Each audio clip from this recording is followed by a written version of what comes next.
Les yeux rivés sur sa télévision, le cardiologue Milad Aled a suivi la prise de Damas par les rebelles.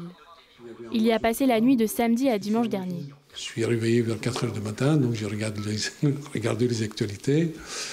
Et puis j'ai vu qu'effectivement, donc, ils ont commencé à rentrer. Par téléphone, il a aussi vécu la situation à travers sa famille.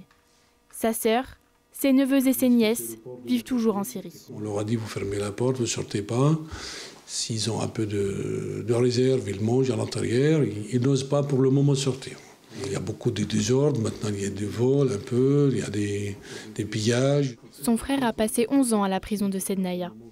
Professeur d'histoire, il n'était pas d'accord avec la ligne politique du pays et a été dénoncé.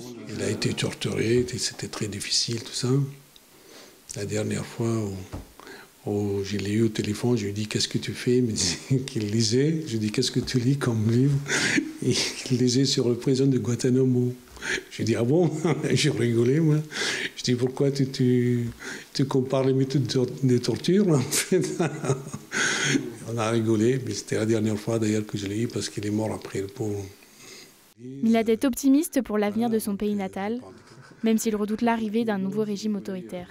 La dictature est tombée, tout ça, mais on en est quand même un petit peu méfiant. Donc actuellement, on ne sait pas comment les choses se passent.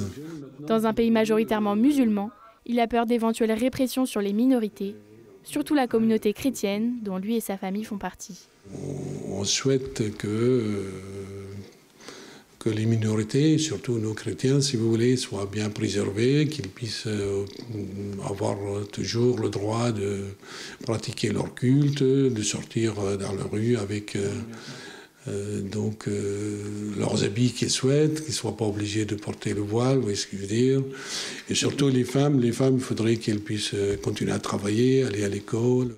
Lui et une partie de sa famille ayant obtenu la nationalité française, le cardiologue ne compte pas partir et continuera à s'occuper de ses 7000 patients.